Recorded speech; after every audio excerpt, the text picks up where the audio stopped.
Minister Baerbock, you called on Vladimir Putin to stop weaponizing hunger, just as he withdrew from the Black Sea grain initiative.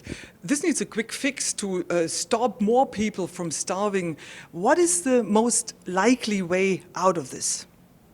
The common call, and the world made this call today. Here in New York, at the United Nations, every delegate from every country was totally shocked that Putin stopped this grain initiative again, because people could feel all around the world how much the grain from Ukraine is needed, has been needed over the last months. It was 32 million tons of grain going to around 45 countries in the world. And therefore, misusing this grain, using hunger as a weapon, again, we have to say, was really a shocking result in the morning. And therefore, the pressure here is highly needed, the pressure on Russia that the grain from Ukraine can go to the world again. And what can be done now? I believe that the most successful is that really countries from Africa, countries from Latin America, from Asia address Putin directly. We have seen in the last year that it makes it different if also other countries in the world, not only European countries, are calling on Putin.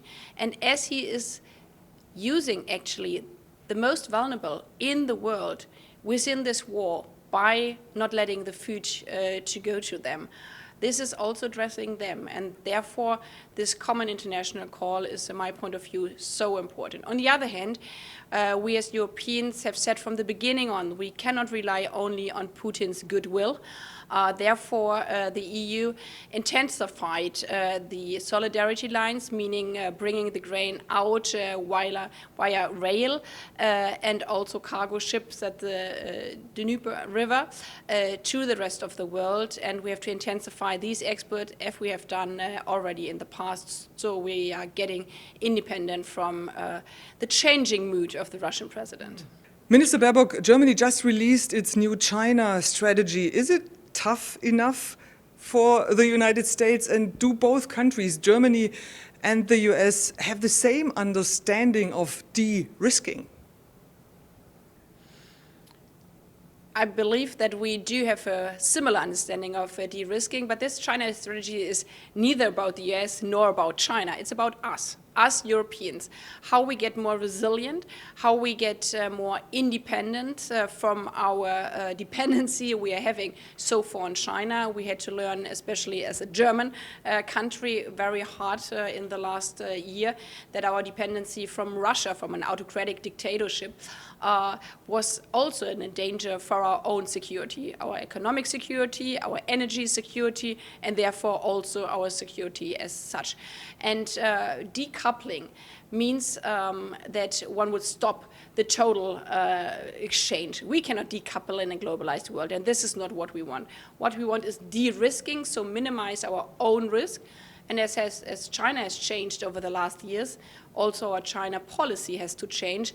Diversification in the whole world is, I think, the way also other countries are looking or seeing the picture, like the US. You also came here to commemorate the 25th birthday of the ICC. This is the International Criminal Court. It cannot prosecute Russia for the crime of aggression. You want to bring countries on board for that. What responsibility do you see for Germany? Because Germany, our country, has been responsible for the most severe crimes in the world in the past. It was and still is our responsibility to strengthen international law in order to prevent future wars, to prevent genocide, crimes against humanity. And as we have seen that there's an accountability gap with regard to international criminal law, especially with kind of the mother of the crimes, the crime of the crimes, war of aggression, because you cannot hold countries responsible for that if they are not signatory states to the Rome Statute. I feel it as our responsibility also after the Nuremberg trials, after the setting up of the ICC, to close this accountability gap. This is hard because obviously the Security Council is in the way. We would need way more countries to ratify first the Rome Statute, but also the so-called Kampala Amendment, so we can also bring non-signatory countries to the court finally, but I think now is really the watershed moment where we have seen that if a war of aggression is being done by a P5 country, this is also a moment where we have to react by law and bringing together those who believe in law and not in war. The United States, a close ally of Germany, has not even signed up to the court. What can be done to bring them on board? I think it's very important that we do not stop because we didn't succeed in the past.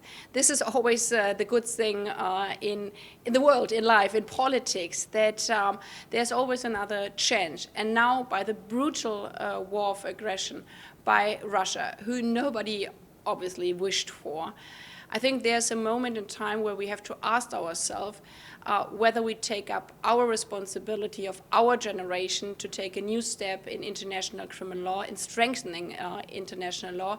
And as we have seen over the last year, the importance of the ICC has become, I believe, also more visible for those countries who haven't been part in the past in the ICC, in the Rome Statute. For example, for the first time, G7 statements have a direct relation to the ICC. So for me, this is a step forward. And yes, I'm calling on all countries around the world, our close partners, countries which are a bit further away from us, to imagine oneself what they would wish for if there would be a war of aggression in their direct neighborhood, and maybe this would change also their mindset. Minister Baerbock, thank you so much for talking to us during your short trip to New York, which was really packed. Thank you very much. Thank you, all the best.